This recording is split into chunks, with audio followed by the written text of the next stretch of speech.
Aleluya.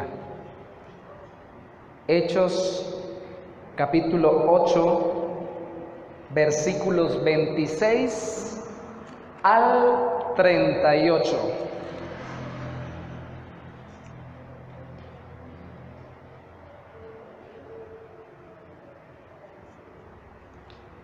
Leo en el nombre del Señor.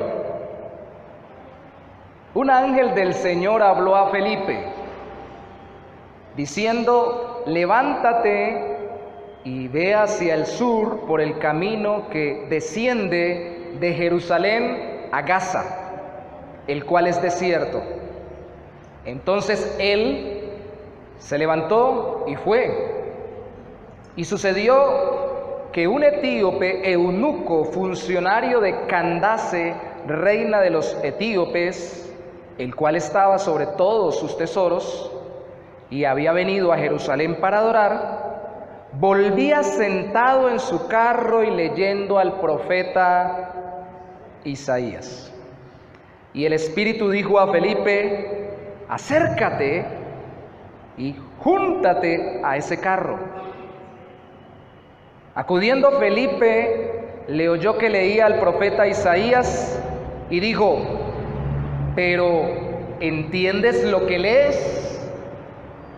Él le dijo: ¿y cómo podré si alguno no me enseña o si alguno no me enseñare? Y rogó a Felipe que subiese y se sentare con él.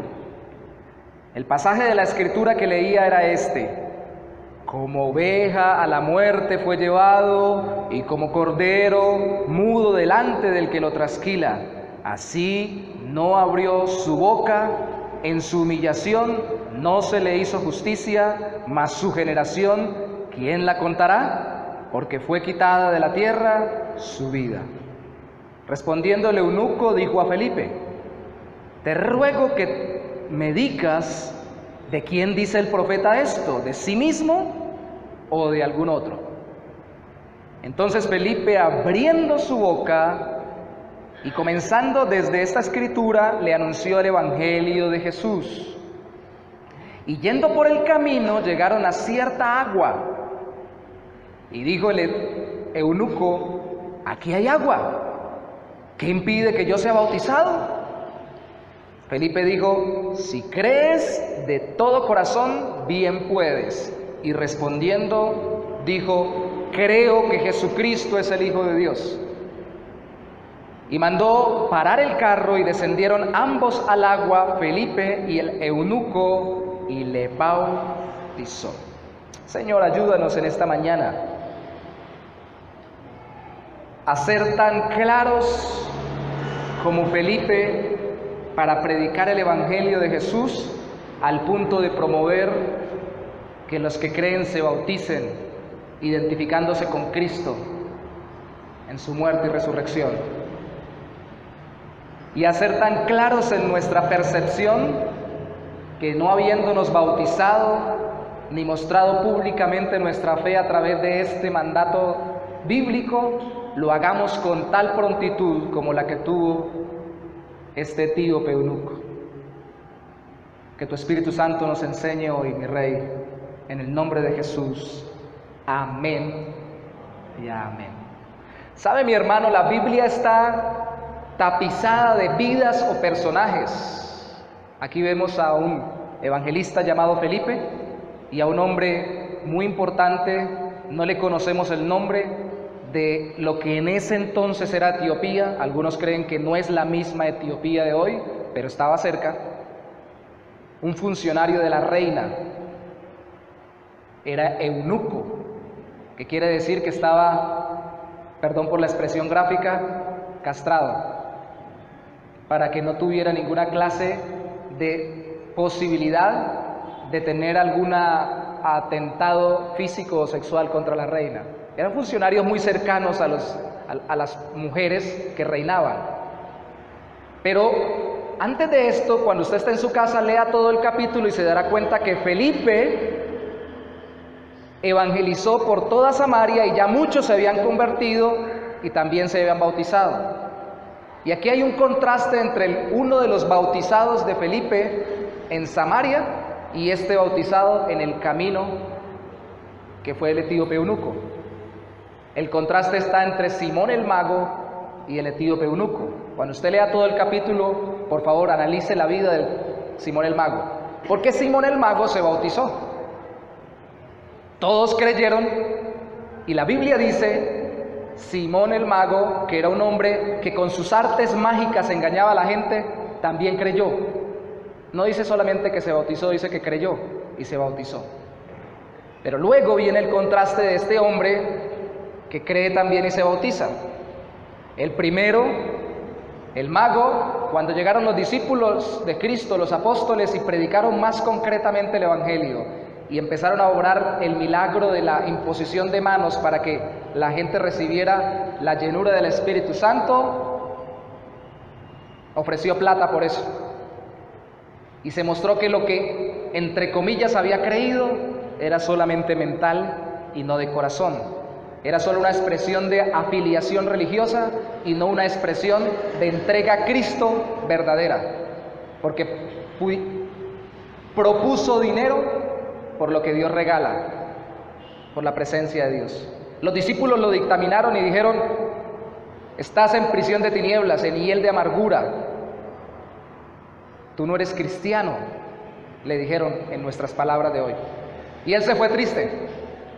Pero este etíope, según se cree, no lo dice la Biblia, fue uno de los que llevó el Evangelio a esta región de Etiopía e inició la iglesia en este sector del mundo. El uno mostró que no era creyente y el otro confiadamente dio testimonio al final de ser hijo de Dios. Pero la pregunta del etíope está ahí: ¿qué impide que yo sea bautizado? ¿Qué impide? Escucharon la respuesta de Felipe, ¿cierto? Si crees de todo corazón, bien puedes. Entonces algún pastor decía alguna vez, lo contrario sería, si no crees de todo tu corazón, pues no puedes. Si no crees de todo tu corazón, con mente, con sentimientos, con vida, con práctica, y te quieres entregar a Cristo con todo tu ser, no puedes. El etíope tenía varias cosas buenas. Primero, estaba acostumbrado a la abstinencia. Entonces diríamos, bueno, como es un tipo que no tiene promiscuidad sexual porque ha sido castrado, puede ser un buen cristiano porque se comporta bien en el sentido sexual. Está acostumbrado a no ser libertino. También era político y, según se cree, funcionario de esta reina, tal vez en su economía o en la administración de su reino. Entonces era talentoso e importante. También era fiel practicante religioso, porque si ustedes se dan cuenta, venía de Jerusalén, de adorar. La religión monoteísta única en el mundo estaba siendo seguida por este hombre, la religión judía según el Antiguo Testamento. Y también era estudioso incansable de la Biblia. Hermanos, es difícil leer en el bus, pero más difícil leer en un carruaje, en medio de un camino destapado, durante un largo viaje, y no de una Biblia, sino de un rollo, del rollo de Isaías. Eso es más duro. Así que los que no leen o no leemos, quitémonos el sombrero delante del etíope. ¿Qué tipo para leer y estudiar? Tan metido estaba en la lectura que cuando se le acerca el evangelista, Felipe, le pregunta, ¿qué lees? Él le contesta y le dice, ¿entiendes lo que lees? Hermanos, no por ser muy buena gente, por no ser libertino, por tener importancia, por tener dinero, ser muy religioso o ser muy estudioso, incluso de la Biblia, una persona se puede bautizar. Porque si fuera por eso, Felipe le hubiera dicho, usted es un estudioso tremendo, tiene importancia, tiene estatus, es muy inteligente, muy religioso, pinta muy bien para ser cristiano. Rápido, vamos a bautizarlo. Dice la Biblia que desde allí, desde ese pasaje que está en Isaías 53, donde habla de la muerte de Cristo de forma profética por nuestros pecados, le predicó el Evangelio de Jesús. Y entonces el hombre tuvo que comprender primero, voy a recortar y solo decir títulos, su necesidad de salvación. Él tuvo que entender que por muy buena gente que fuera, era pecador y necesitaba salvarse. que la causa de la salvación no era él mismo, sino era Dios que había acercado a este hombre para que le predicara. Lo que él había buscado no lo había encontrado. Dios tuvo que enviarle un hombre para que le predicara. Su búsqueda era legítima, quería buscar a Dios, pero no es la búsqueda humana la que nos da salvación, sino la búsqueda divina, Dios buscando la oveja perdida. El Hijo de Dios, el buen pastor, buscando la oveja perdida. La obra de salvación no la hace él, no la hacía él, no la hace usted. ¿Cuándo fue la última vez que usted se portó bien? Escuche bien, no dije que se portó mal, dije que se portó bien. Que usted se vio palmaditas en la espalda y dijo, bien, hice una buena obra. Eso tiende a hacernos pensar que nosotros somos merecedores de la salvación de Cristo. No, Él tuvo que reconocer que ni es merecedor ni la obró Él. ¿Quién hizo la obra de la salvación? ¿Quién la ejecutó? ¿Quién vino a vivir, morir y resucitar por nosotros? Cristo Jesús. No lo había entendido, lo entendió. Entonces, en ese sentido, tuvo que entender de una forma muy rápida, aunque no tan rápida porque el camino era largo. No era culebrero, como dice la canción colombiana, pero sí era largo. Que Jesús es Dios verdadero, que es hombre verdadero y que es un ministro eterno, profeta, sacerdote y rey, todo junto. Que todo lo que le llamaba la atención del Antiguo Testamento apuntaba solo a Cristo, como el gran Salvador, profeta y rey y sacerdote. Y que el medio de la salvación no era su entendimiento, sino que el Espíritu Santo estaba poniendo en él, como dice Juan 16,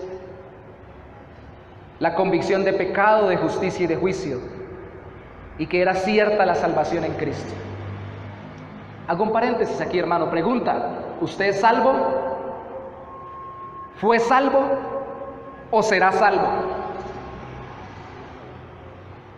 Primera pregunta: A, ¿usted es salvo? Segunda pregunta, o B, ¿fue salvo? Tercera pregunta, C, ¿será salvo? O cuarta pregunta, D, todas las anteriores. ¿Cuál escogen ustedes? Iglesia Bautista, el buen pastor. Recuerden que hoy se va a bautizar a alguien, así que denle un buen ejemplo, contesten bien. A, B, C o D. ¿Fui salvo, soy salvo o seré salvo? O las tres cosas al tiempo en Cristo Jesús. ¿Quién dijo qué? ¿Qué letra duro? Fuerte. ¿Cuál? D, de dedo. Muy bien, la D. Gracias. La D. Porque la justificación, cuando yo ya creí en Cristo, recuerden que el que se bautiza no viene a convertirse aquí. Ya ha sido convertido por la obra del Espíritu Santo en su corazón, la fe en Cristo y por lo que Cristo hizo. Entonces ya en el pasado fue salvo, fue declarado justo no por su justicia, sino por la justicia de Cristo cuando confió en que Cristo vivió y murió por él. Pero también está siendo salvo para que cuando encuentren esos tiempos presentes continuos en la Biblia no se asusten, porque está en un proceso ya no de justificación, la justificación es una sola vez y para siempre, sino de santificación. Está creciendo cada día más a la imagen de Cristo. Justificación, santificación y será salvo, porque llegará un día, la Biblia habla en futuro, en que real y totalmente será libre, ya no solamente de la condenación y de la esclavitud del pecado, sino de la presencia misma del pecado, en la glorificación, cuando esté en gloria. Ya no habrá tentación que lo quebrante. Así que, fui salvo, soy salvo y seré salvo. Soy justificado, estoy en un proceso de santificación y seré glorificado en Cristo Jesús en la eternidad.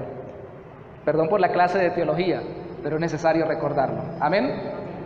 Y para hacer honor a lo que les dije, quiero entrar en tema concretamente del bautismo. El etíope eunuco dijo: ¿qué impide que yo sea bautizado? Hermanos, si la persona no tiene estas dos cosas en su corazón, arrepentimiento y fe verdaderos, no es verdadero creyente, no se debe bautizar. Hablábamos con Gabriela, ¿cierto, Gabriela? No quiero tomar lo que tengo acá. Decíamos, mire la bandeja más hermosa que usted tenga. Ojalá de oro, con tapa de oro, puntas de diamante, para traer el mejor banquete.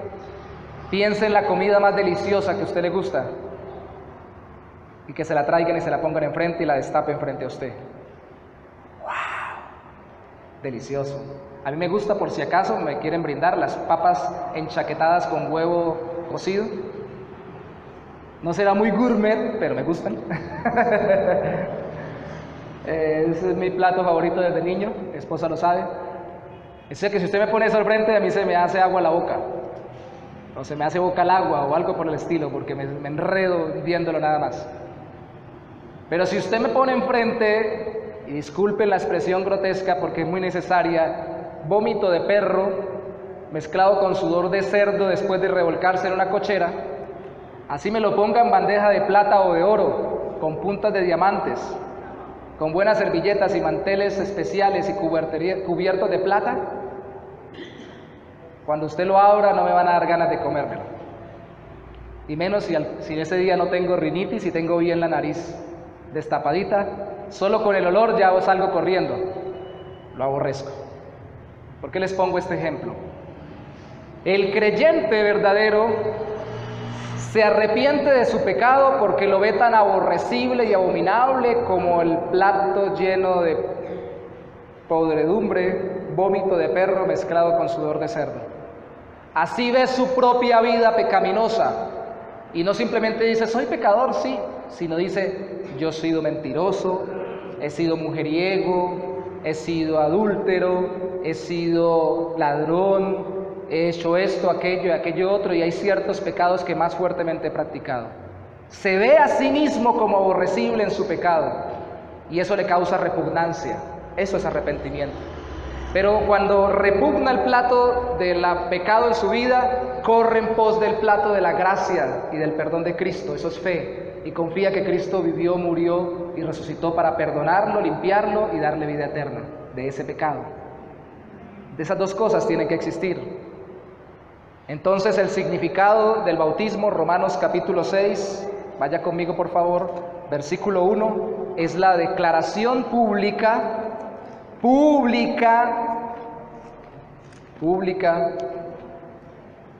y de esto tenemos muchas anécdotas. Un día lo hicimos tan público que lo hicimos en una piscina en un hotel y todos se reían, especialmente uno de los que estaba ahí sentado en una silla desplegable.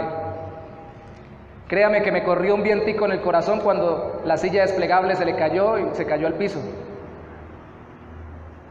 Tengo que reconocer que dije, Señor, gracias por tu justicia, porque quería que algo así le pasara.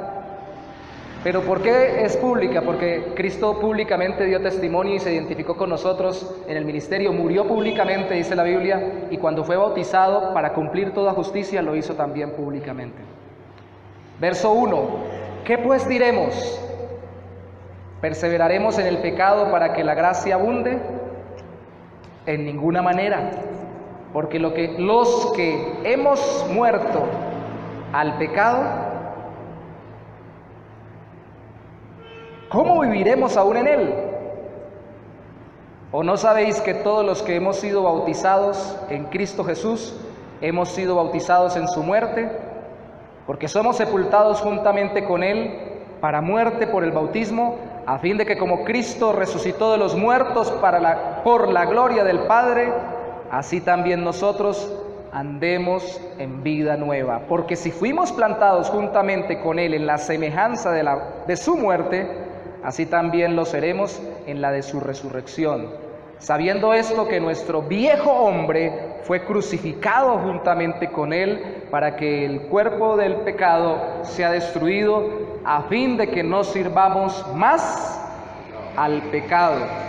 Porque el que ha muerto ha sido justificado del pecado, y si morimos con Cristo, creemos que también viviremos con él, sabiendo que Cristo, habiendo resucitado de los muertos, ya no muere, la muerte no se enseñorea más de él, porque en cuanto murió al pecado, murió una vez por todas, mas en cuanto vive, para Dios vive. Así vosotros consideraos muertos al pecado, pero vivos para Dios en Cristo Jesús, Señor nuestro. O sea, esto es un entierro, sepultura y resurrección, simbólico.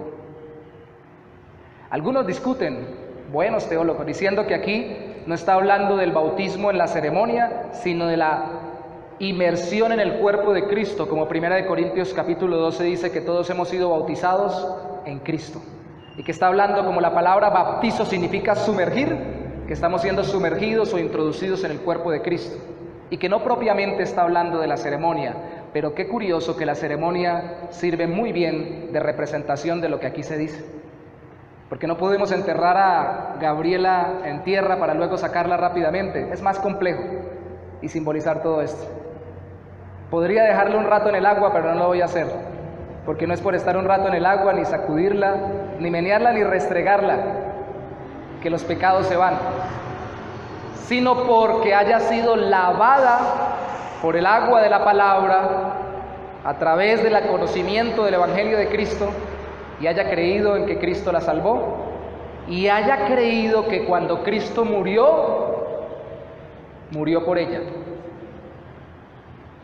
Y que no solamente la representó, sino que ahora ella, por la fe, está unida a Cristo y también ella ha muerto al mundo y al pecado, para ahora vivir una vida nueva para Cristo, para el resucitado,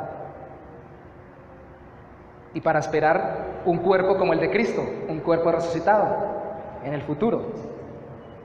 Entonces, inmersión significa o simboliza muerte, vida en pecado que estoy abandonando. Emersión o salida del agua, resurrección, vida nueva. No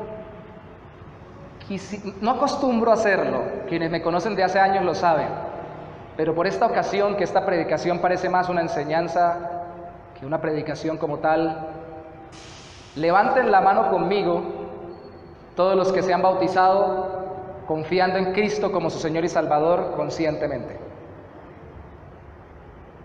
Muy bien, bájenla. Pregunta: ¿les es tedioso volver a escuchar esto que debieron haber aprendido antes de bautizarse o de ser bautizados? No. ¿Les molesta que les recuerden que tienen que estar muertos al pecado y vivos para Cristo? ¿O les alegra que les recuerden ya lo que no son, sino lo que ahora son en Cristo para vivir para su gloria? Somos nuevos, hermanos. Y un ser humano recién nacido no es el más maduro, pero está nuevecito, ¿cierto?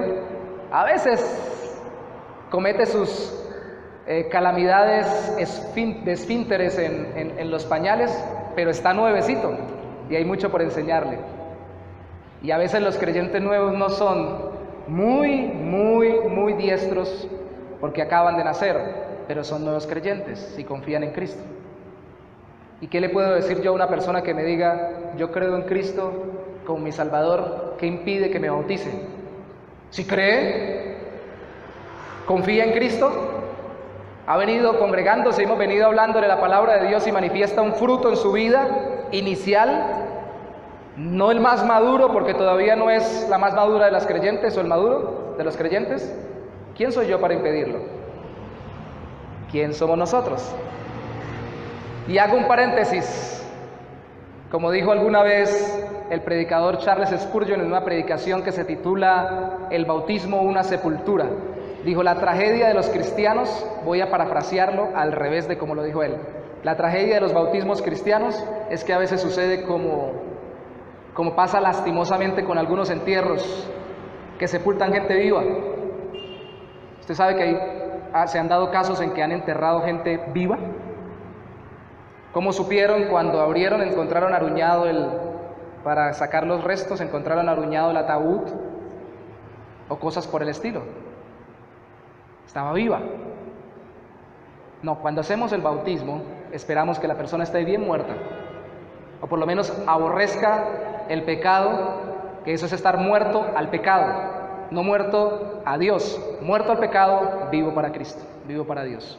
Por eso cantamos dentro de un momento, o cantaremos: he decidido seguir a Cristo, no vuelvo atrás, no vuelvo atrás.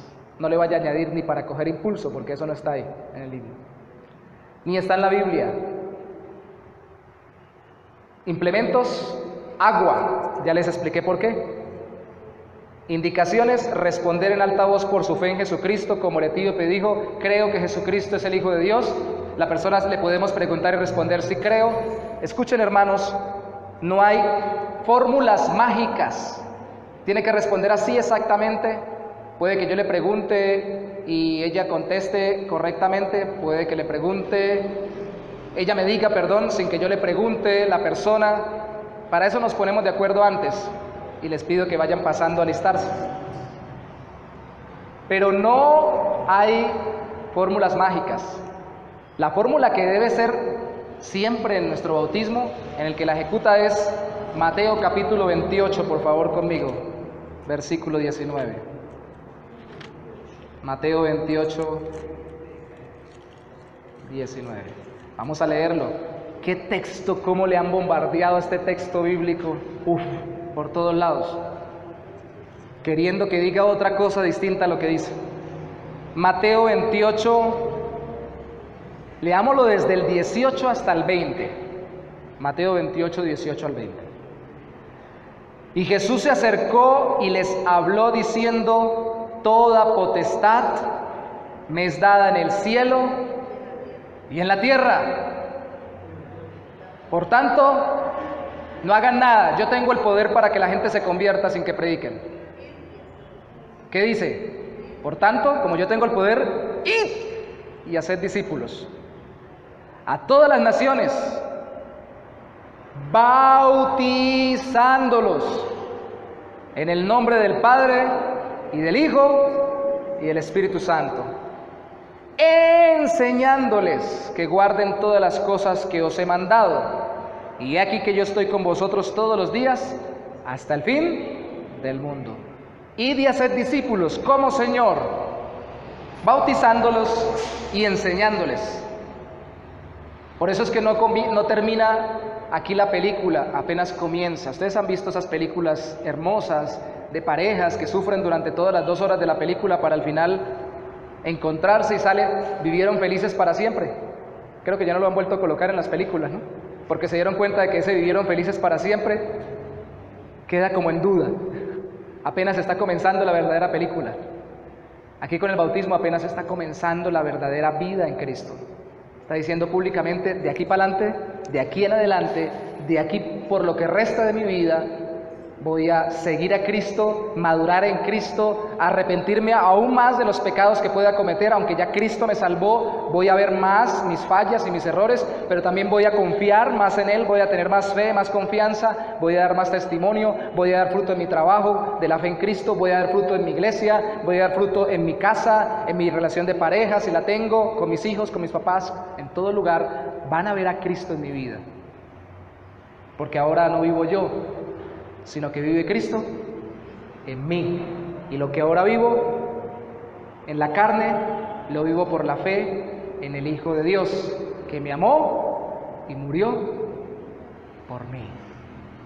Entonces la única condición excepcional, sin excepción, siempre que vamos a hacer en el bautismo es bautizar en el nombre del Padre y del Hijo y el Espíritu Santo.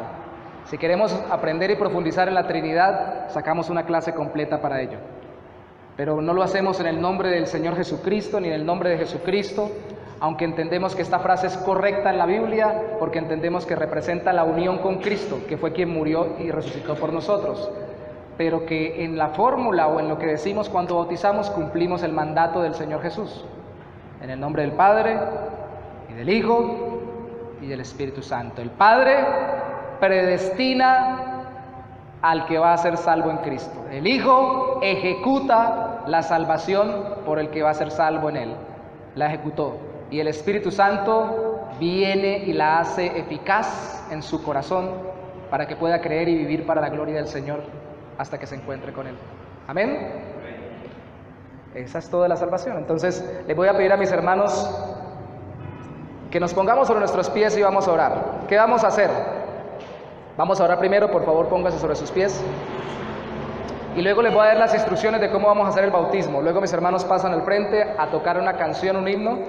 Y mientras tocamos el himno, vamos a pasar sobre todo por aquel lugar, a quedarnos a los lados, incluso un poco al frente, para poder ver el bautismo juntos, los que alcancemos a estar arriba, los que no nos podemos acercar a este lugar. Para ello le pido a la hermana Margarita que también recoja las bandejas. Las puedo ir recogiendo de una vez, mi hermana, para que no se tropiecen con lo que está ahí. Yo cierro el computador y todo lo demás.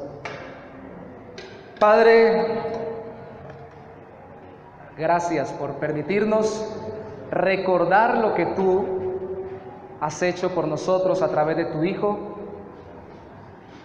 lo que el Hijo voluntariamente acordó y realizó para tu gloria por nosotros, y lo que el Espíritu Santo nos da testimonio y convicción en este día que vamos a celebrar el bautismo, que hemos muerto con Cristo y que ahora vivimos con Él, en Él y para Él. Ayúdanos hoy, oh Santo Señor, a no olvidarlo, y ahora que vamos a presenciar la ceremonia del bautismo, ser tan solemnes como alegres, tan reverentes como gozosos, porque aunque aquí hay una sepultura, también hay una representación de la resurrección. Aunque aquí hay la representación de la muerte de alguien para el mundo, también la representación de la vida nueva, gozosa, en deleite y en comunión contigo, Señor. Te lo pedimos en el nombre de Jesús. Amén y amén.